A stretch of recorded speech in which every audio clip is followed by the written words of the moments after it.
chegados, como é que vocês estão? Tudo bem? Eu estou muito feliz com o fim da Cidade de Deus, a luta não para, né? Acabou muito bem para mim, mas eu vou fazer uma análise mais esclarecida lá no final desse vídeo sobre toda a temporada. Por enquanto, vamos fazer a análise do 6º episódio. Me acompanhou aí na análise de Cidade de Deus, a luta não para durante todos esses 6 episódios e não inscreveu ainda? Agora é o momento certo para isso, tá? Meu nome é John Cossetin, falo de filmes e séries, não só dessa série, mas como de outras, de filmes. Trago dicas aqui, lista de dicas, então o Pipoquinha na Manteiga é o teu lugar se você gosta de cultura pop, cultura geek, cultura nerd, cinema, filmes e séries, tá bom? Vamos lá, pra mim o episódio 6 de Cidade de Deus, a luta não para fala sobre desafios, certo? Primeiro, o desafio da Berenice, não só de lutar em uma candidatura, fazer uma campanha com pouca verba, né? Mas como também os desafios de o que é morar na Cidade de Deus, o que é ser uma pessoa da comunidade. A Berenice, ela vê os seus empecilhos, né, do que é ser uma candidata sem muita verba. Então o que ela faz? Ela faz tudo na raça, ela tem amigos, ela tem amigas, uma vai fazendo o jingle, a outra vai ajudando na campanha, no boca a boca, vai entregando centinho. Então é essa forma que ela vê de ganhar aquela população que precisa tanto de um abraço. Todo mundo já sabe, eu já tinha falado em análises anteriores, que iríamos ter uma Marielle na série, né? A maneira como foi entregado essa Marielle Franco pra gente, eu senti de uma maneira muito inteligente, assim, né? Porque a gente faz um mix de duas personagens, não é uma. Também eu acho que se tudo se concentrasse só na Berenice, talvez o papo sobre a série seria outro no Brasil inteiro hoje, né? Eu particularmente gostei muito de como foi, né? Uma parte do legado dela sendo trazido com a Berenice, uma parte do legado sendo trazido com a repórter, né? Bom, vamos falar da Lígia um pouquinho mais pra frente, porque esse acontecimento é um pouco mais para o final do episódio. Você sabe do que eu tô falando se você já assistiu, obviamente. Mas pra mim a estética, por exemplo, do santinho da Berenice tá muito parecido com a estética de como eram vendidas as campanhas da Marielle também, a questão visual, a questão das cores, né? Então eu acho que todo esse cenário político tá muito real. Não só na estética, mas também no verbal, sabe? Como é falado, e eu imagino de como eu imagino assim de longe, né? Que deve ser daquela forma fazer uma campanha no boca a boca com pouco dinheiro. Não conheço pessoas que façam isso aqui na volta, por exemplo, né? Os candidatos que eu conheço, quando se fala em política, é tudo meio já com um dinheirinho bolado, já tem alguma coisa por trás.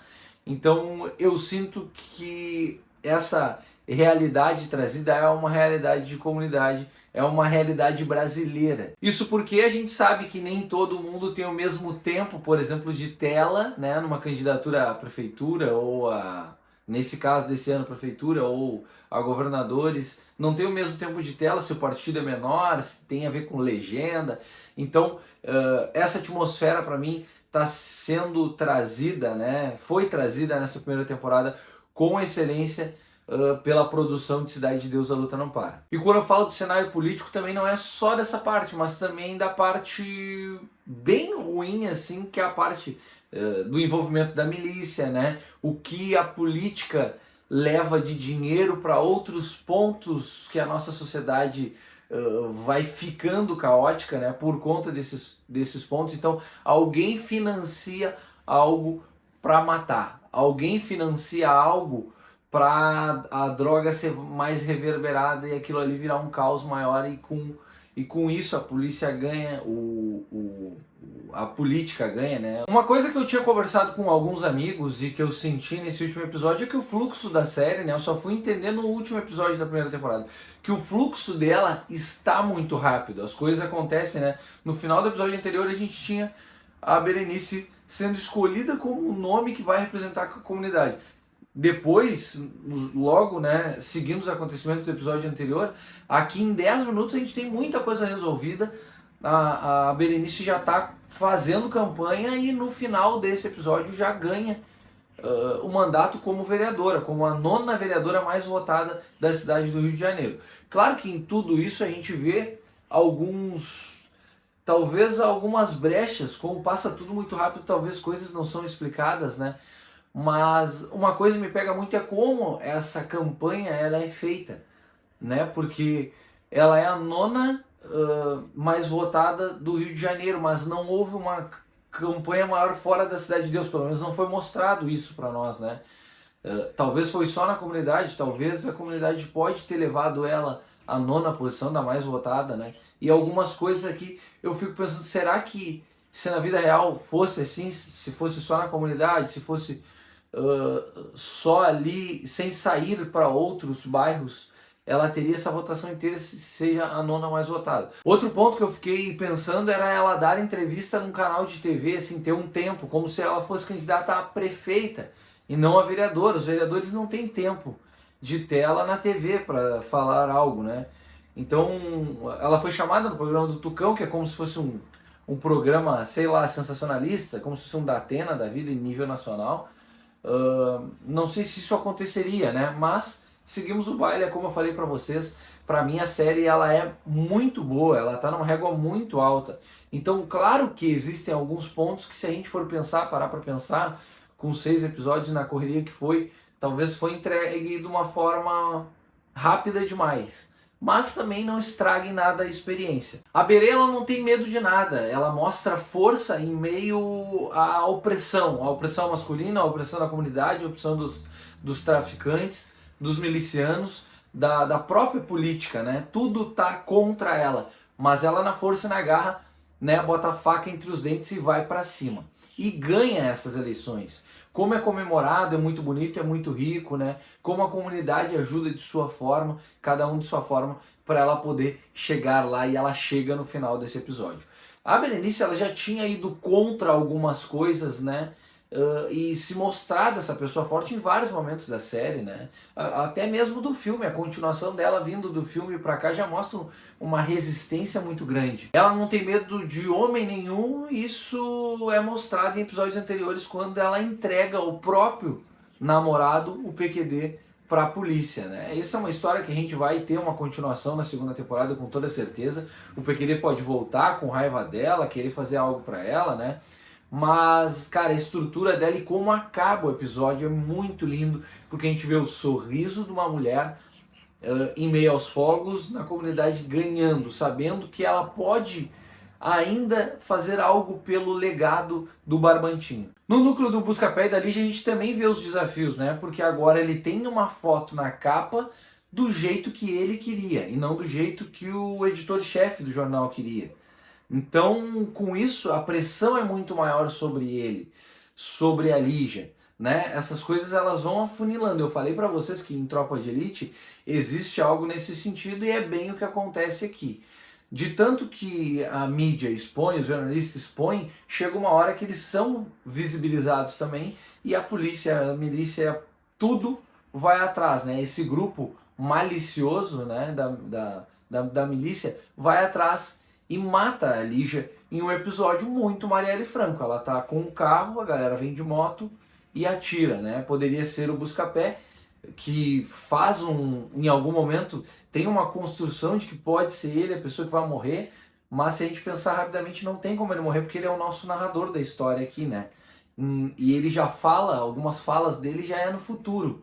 Então não era ele que ia morrer. Quando ele começa a arrumar as coisas dele, tipo um corsinho ali, né, para poder levar a Lígia, sair da comunidade, depois da Berenice ter ganhado já, da comemoração, eu já entendo que o que vai acontecer com a Lígia é o episódio da Marielle. Então, Marielle Franco é trazida de duas formas aqui, bifurcada, digamos assim, né, entre duas personagens fortes que mostram resistência e resiliência, o que mostra muito sobre o legado dela. Então foi bifurcado. A parte da morte foi com a Lígia e a parte da resistência política e tudo vai ficar com a Berenice, mostrando que ainda dá para acreditar, certo? Existem pessoas que querem fazer o bem dentro da política, então essas pessoas vão estar lá lutando pela comunidade dentro de um covil. A política hoje é um covil de bandidos, em sua grande maioria, que só pensam no dinheiro, e a gente sabe muito bem disso. Aproveitando essa deixa, nesse próximo domingo tem eleições. Vote, tenha sabedoria, a arma que tem na sua mão é o voto. Então faça isso com consciência, certo? Não adianta ficar reclamando durante 4 anos se a gente vota errado agora, ou vota em qualquer pessoa, ou vota na pessoa que te deu alguma coisinha pequenininha. A gente não pode se contentar com pouco. A política é para a gente cobrar. Sim, eles têm que estar lá para trabalhar para nós. Então use o seu voto no próximo dia 6, se tiver segundo turno, depois também vá votar. Isso é muito importante. Escolha alguém que te represente, certo? Falando em política, na série a política ela é tão real porque ela impera, né? E é assim na nossa vida cotidiana. A sociedade vive por conta de decisões muito erradas da própria comunidade, mas muito mais da política que não trazem políticas públicas para nos abraçar. E muito menos para abraçar as comunidades. Então a política impera sempre com ameaças e escândalos. Para mim, realidade pura. Brasilidade pura. A produção ganha e acerta sempre em Cidade de Deus, a Luta Não Para por isso, por saber a dor das pessoas mais pobres, de trazer pontos que talvez os riquinhos não vão gostar, né? A parte da direita não vai gostar, mas a série serve para alfinetar e eu gosto muito disso. Estou muito ansioso pela segunda temporada de Cidade de Deus, a Luta Não Para e quero saber a sua opinião aí nesse momento. Se você não curtiu o vídeo ainda, faça isso agora, compartilhe com seu amigo ou amiga como dica de série. Depois faça ela vir aqui no Poquinha na Manteiga, dá uma olhadinha nas análises também para ver se ela gostou ou não. Tá certo? Gostei muito de receber muita gente nova por aqui. E vejo que não temos muitos comentários, então comente nesse sexto e último, porque eu quero saber o que tu achou de toda a série, certo? A gente tem revelações aqui sobre, né, o nosso personagem, deixa eu até pegar aqui o nome, ó, sobre o Reginaldo e a Jerusa, né? Ele usou ela em uma guerra de família. Tudo o plano de Cidade de Deus, a Luta Não Para gira em torno da Jerusa. Ela já mostrava ser uma personagem forte no final do primeiro episódio, ela estoura a cabeça de alguém. Mas existia um plano, era um jogo de xadrez ali e ela era uma peça do cenário do Reginaldo. Então existem benefícios muito maiores que isso e a gente foi conhecendo nesse último episódio. Tanto que quando chegamos lá no fim, ela também faz uma mutreta ali para que o Braddock seja assassinado, né, seja morto e alguém, outra pessoa fique na boca, né? Imagino que no início da segunda temporada, talvez nem no final do primeiro episódio, a gente vai ver que o filho do Curió também possa morrer, sabe? Então tudo isso gira em torno dela ficar com a boca, que é só algo com panos quentes ali, porque a gente sabe que a política vai escolher alguém para botar lá para poder mandar. Talvez seja a própria Jerusa mesmo. Bom, resumindo para vocês o episódio 6 e a série como um todo, né? Eu sinto que, resumindo, a favela e a comunidade e os pretos sempre morrem e os engravatados sempre ganham. A gente fica cada vez mais pobre, eles cada vez mais ricos, né? Eles com muito mais poder e nós aqui nos matamos entre si por conta disso. Muito bem feita a primeira temporada da série Cidade de Deus, a Luta Não Para. Cara, parabéns a todos os envolvidos, de fato, eu gostei bastante. Para mim é o top 3 séries do ano, com toda certeza. Lá no final do ano eu vou fazer uma listona aqui com as melhores séries que eu assisti, mas ela com certeza está agora no meu top 3. Produção nacional, brazuca, nossa, uma boa montagem, uma boa produção, bom roteiro, boa direção, boas atuações, né? O Ali Muritiba, o diretor, falou no Festival de Cinema de Gramado que era o papel da vida do Thiago Martins, concordo demais. Uma pena a gente ter dado fim a esse personagem,